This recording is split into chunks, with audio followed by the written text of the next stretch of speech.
Praise the Lord. आप सबको जय मसीह की।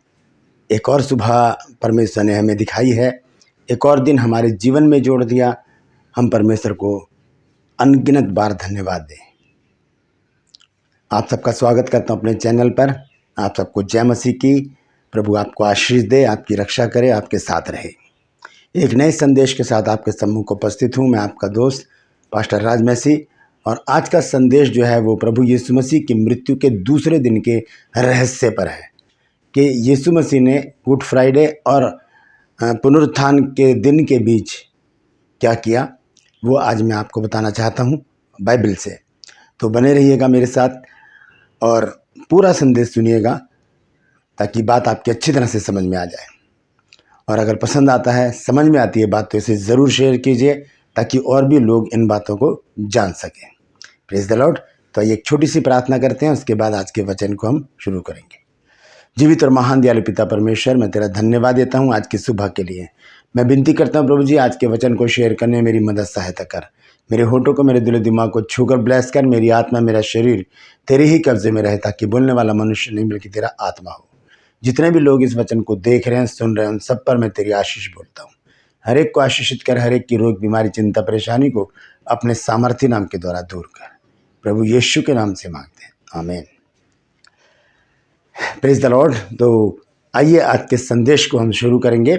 और ये संदेश जो है बहुत विशेष है, स्पेशल है, क्योंकि यीशु मसीह की मृत्यु, जैसे कि कल हमने गुड फ्राइडे मनाया है और आज सैटरडे है, कल संडे है, यानी कि प्रभु यीशु मसीह के जी उठने का दिन, पुनरुत्थान दिवस जिसे कहा जाता है, या रिजरेक्शन डे, प्रभु यीशु मसीह के जी उठने का दिन।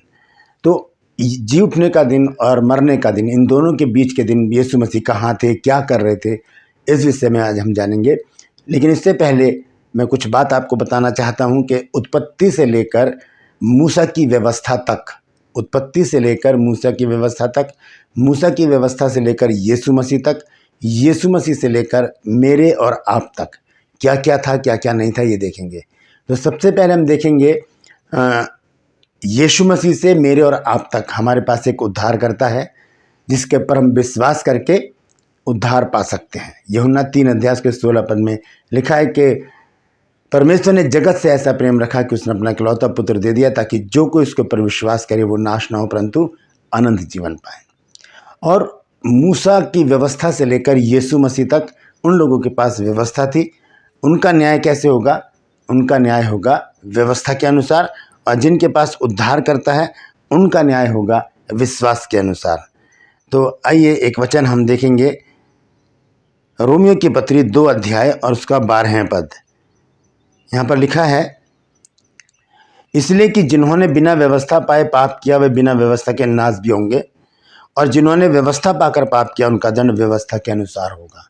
यानी कि जो व्यवस्था के अधीन है उनका न्याय व्यवस्था के अनुसार होगा, जो विश्वास के अधीन है, अनुग्रह के अधीन है, उनका न्याय व्यवस्था के अनुसार नहीं बल्कि विश्वास के अनुसार होगा। लेकिन जो उत्पत्ति से लेकर और मूसा तक वाले लोग हैं, उनके पास ना तो उद्धार करता था ना उनके पास व्यवस्था थी, तो उनका न्याय कैसे होगा? वो तो परमेश्वर के ऊपर उंगली उठा सकते हैं कि हमारे पास ना तो उद्धार करता था ना हमारे पास कोई व्यवस्था थी, तो हमें तो स्वर्ग में भेजो। लेकिन परमेश्वर कभी भी किसी को अपने ऊपर उंगली उठाने का मौका नहीं देता।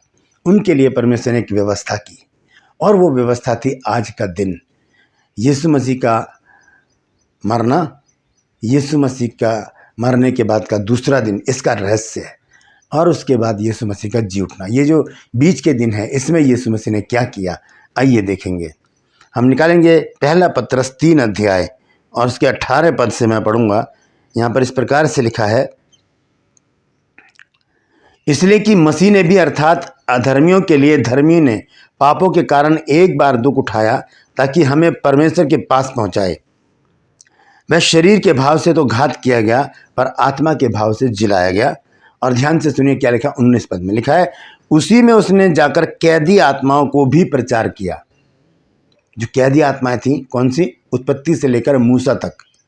इनके पास कुछ भी नहीं था, इनके पास ना तो व्यवस्था थी ना उद्धार करता था, ये ऐसे ही मर गए लोग। तो यहाँ लिखा है, उसी में उसने जाकर कैदी आत्माओं को भी प्रचार किया, जिन्होंने बीते समय में आज्ञा न मानी, जब परमेश्वर नूह के दिनों में धीरज धरकर ठहरा रहा और वह जहाज बन रहा था, जिसमें बैठकर थोड़े लोग अर्थात 8 प्राणी पानी के द्वारा बच गए। और उसी पानी का दृष्टांत भी अर्थात बपतिस्मा मसीह यीशु के जी उठने के द्वारा अब तुम्हें बचाता है।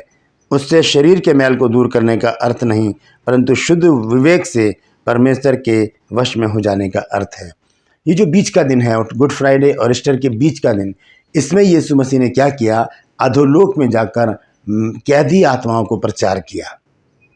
वहाँ पर जाकर यीशु मसीह ने प्रचार किया, क्योंकि यीशु मसीह ने जब डाकू से वायदा किया कि आज ही तू मेरे साथ स्वर्गलोक में होगा, तो डाकू को लेकर पैराडाइज में गए, उसे छोड़ा और वहाँ से सीधा कहाँ पर आए? अधोलोक में। वहाँ पर जाकर यीशु मसीह ने कैदी आत्माओं को प्रचार किया। क्यों किया?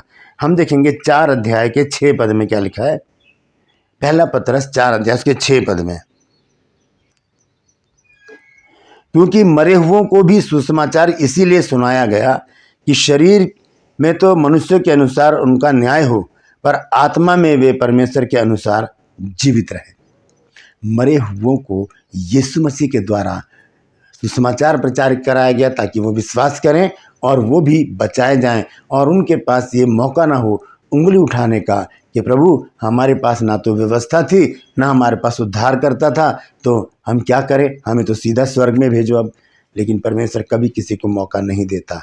अपने बेटे को परमेश्वर ने यूज़ किया, और दोनों दिनों के बीच, गुड फ्राइडे और ईस्टर के बीच के दिन, यीशु मसीह को अधोलोक में भेजा और वहाँ पर यीशु मसीह ने कैदी आत्माओं को प्रचार किया। मैं दोबारा से पढ़ देता हूँ, पहला पतरस 4 अध्याय उसके 6 पद को। यहाँ लिखा है, क्योंकि मरे हुओं को भी सुसमाचार इसीलिए सुनाया गया कि शरीर में तो मनुष्य के अनुसार उनका न्याय हो, पर आत्मा में वे परमेश्वर के अनुसार जीवित रहे। Praise the Lord. तो ये है गुड फ्राइडे और ईस्टर के बीच के दिन का रहस्य। इस दिन यीशु मसीह ने प्रचार किया। यीशु मसीह कभी नहीं बैठे, यीशु मसीह ने कभी आराम नहीं किया। अब हमारी बारी है कि हम भी आराम ना करें, हम भी निकलें और प्रभु यीशु मसीह के जी उठने का प्रचार करें। लोगों को बताएं कि यीशु मसीह मर गए थे, गाड़े गए थे, लेकिन वो तीसरे दिन जी उठे और आज वो स्वर्ग में विराजमान हैं और फिर से आने वाले हैं न्याय करने के लिए। Praise the Lord. इंतज़ार है प्रभु यीशु मसीह का, तो हमें उसके आगमन की तैयारी करनी होगी। आइए हम सब मिलकर तैयारी करें, ताकि जब प्रभु यीशु मसीह आए तो हम सब उसके साथ उठाए जाने वाले बन सकें। Praise the Lord, praise the Lord. परमेश्वर इन वचनों के द्वारा हम सबको आशीष दे।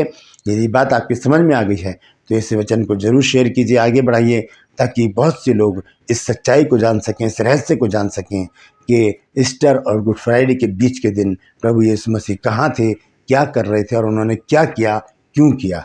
सारी बातें आज मैंने आपको बताई हैं कि यीशु मसीह ने इन दोनों दिनों के बीच में कैदी आत्माओं को, जो जिनके पास न व्यवस्था थी ना आधार करता था, उनको यीशु मसीह ने प्रचार किया ताकि वो भी बचाए जाए।